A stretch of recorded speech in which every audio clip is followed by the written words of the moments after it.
Bonjour, vous êtes sur Décideur TV, c'est Legal Tech Inside, votre rendez-vous de l'innovation, et je suis en compagnie de Philippe Ginestier, avocat, fondateur de Gino Legal Tech. Philippe, bonjour. Bonjour. Quels sont les enjeux du contract management? Le contract management est une institution essentielle de l'entreprise. En réalité, l'entreprise a un fonds contractuel, c'est sa charpente. Si vous regardez aujourd'hui, on contractualise tout. Dans une entreprise, dans les contrats, vous avez tout ce qui doit se passer.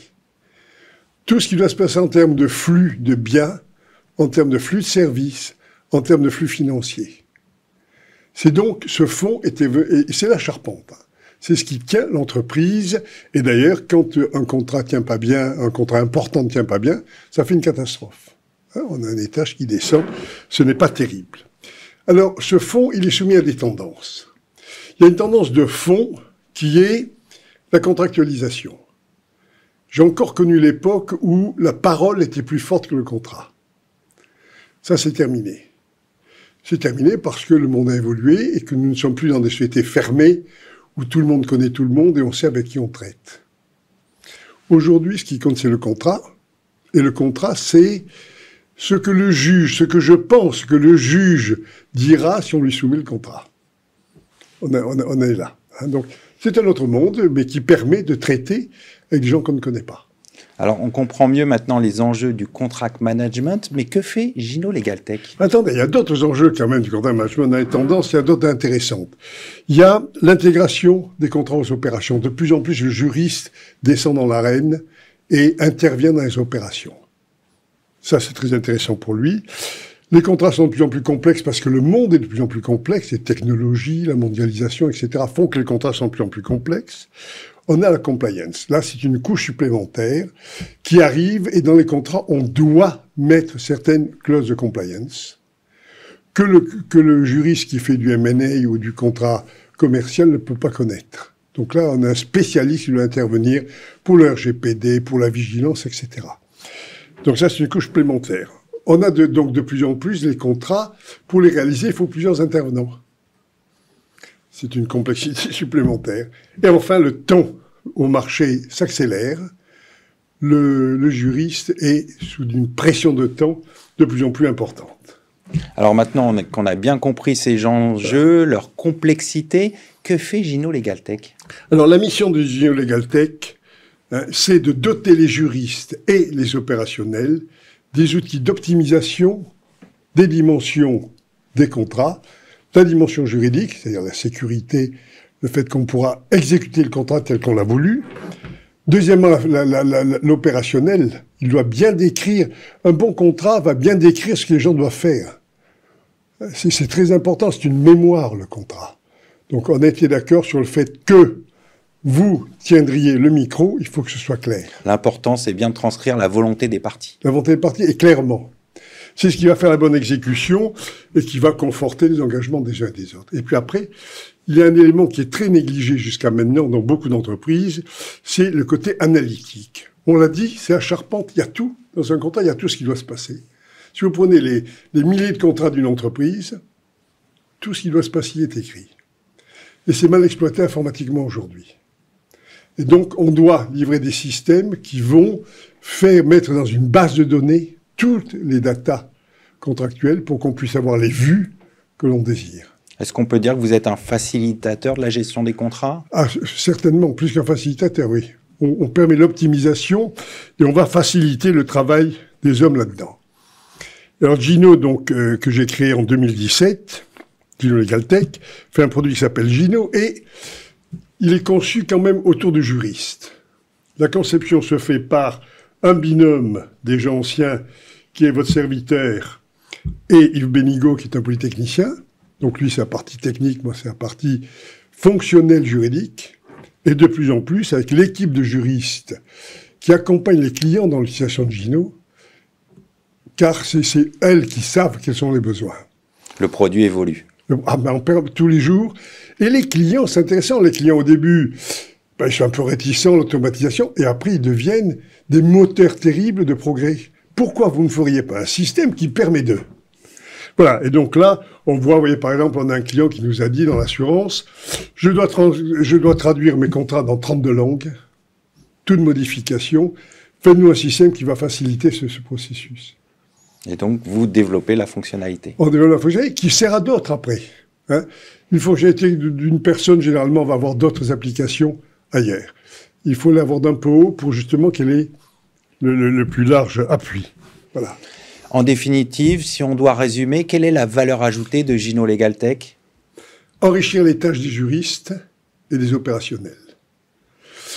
C'est-à-dire les dégager du répétitif, les forcer à une certaine rationalisation, qui est un bel effort qui leur permet de capitaliser ensuite leur expertise contractuelle.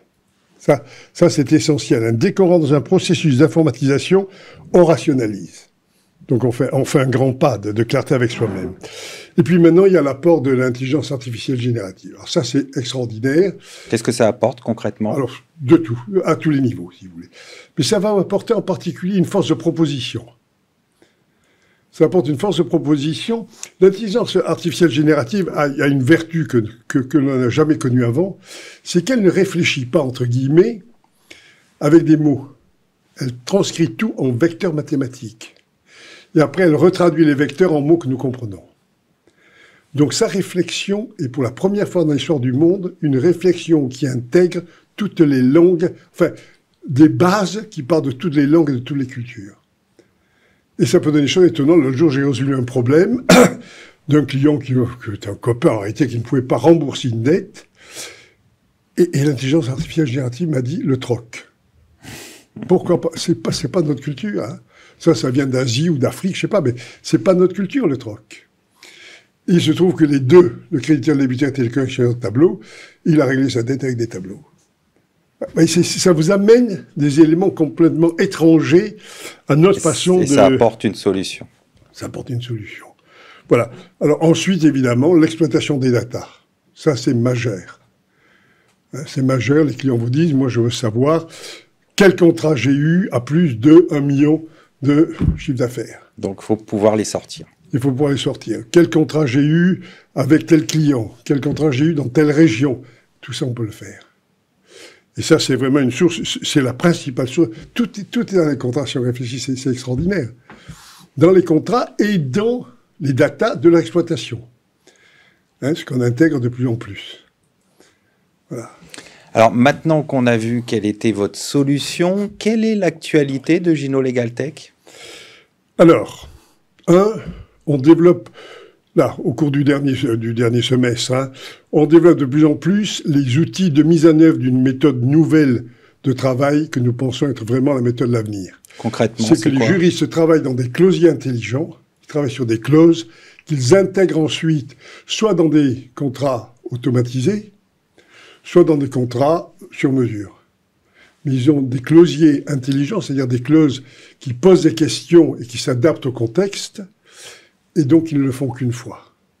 Ils travaillent leurs clauses. Et quand ils corrigent une clause parce que la jurisprudence, la loi ou la réflexion évolue, ça va changer la clause dans tous les actes qu'on fera à partir de ce moment. Donc ça reporte tous les changements. Tous les changements, voilà, si on le souhaite. Mais généralement on le souhaite. Voilà. La deuxième direction, c'est évidemment l'intelligence artificielle générative. Ce qu'on a fait là au cours du dernier semestre, c'est d'intégrer des propositions de rédaction. Vous dites, rédigez-moi une clause d'indexation. Elle vous propose une clause d'indexation. Vous dites, refais-moi, il vous le refait. Mets-moi une clause d'indexation sur tel indice. Il la corrige pour qu'elle soit... D'accord, ça multiplie les possibilités. Et après, le juriste valide toujours la proposition. Il doit valider ou même la rejeter, c'est pas. Mais il y prendra toujours... Enfin, l'expérience me montre, on y trouve toujours des idées. C'est pas toujours la solution idéale pour nous, mais on y trouve des idées et ça va vite. Ça, c'est formidable. Ensuite, il y a la fluidité. Hein. Ça, les gens veulent la fluidité aujourd'hui. C'est l'intuitivité du système qui est essentielle pour que les juristes et les opérationnels travaillent avec le système. Donc, ça, en permanence, on fait des efforts là-dessus. C'est le travail coopératif. Hein, c'est-à-dire qu'on travaille sur un contrat, j'y travaille, vous y travaillez, on échange, et ça doit être tout à fait facile entre nous. Hein, et c'est l'aide à la négociation, qui est un peu la même chose, qui est une coopération avec une partie adverse, enfin tierce, au lieu d'être en interne, dans la société. Et enfin, toujours, évidemment, les analytics dont je vous parlais. Et les clients veulent de plus en plus de personnalisation. Donc, on a fait des outils de personnalisation des analytics pour analyser d'un côté votre activité contractuelle, combien j'ai fait de contrats pour le département commercial, combien j'ai fait de contrats pour la DRH, combien un tel a fait de contrats, enfin bon.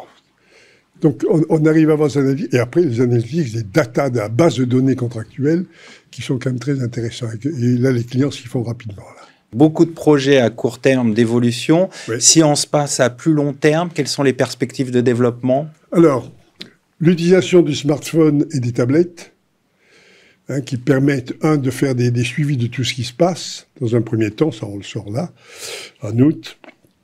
2, qui vont permettre sur tous les tablettes de faire les contrats les plus simples pour les commerciaux, pour les gens qui sont sur la route, quoi. Et là, vous pouvez directement faire votre contrat avec une tablette. Et puis, ça va être l'intelligence artificielle générative. Il ne faut pas en avoir peur. Hein. Les gens nous vendent la peur là-dessus. Il ne faut pas en avoir peur. Pourquoi il ne faut pas en avoir peur? Alors, la première peur, c'est la sécurité. On vous dit les données partent n'importe où. Oui, c'est vrai. Sauf que, bien entendu, d'ores et déjà, on a mis en place, enfin pas nous, mais les gens ont mis en place des technologies qui permettent de préserver les données et de les garder localement. Voilà, donc ça y est, ça se met en place.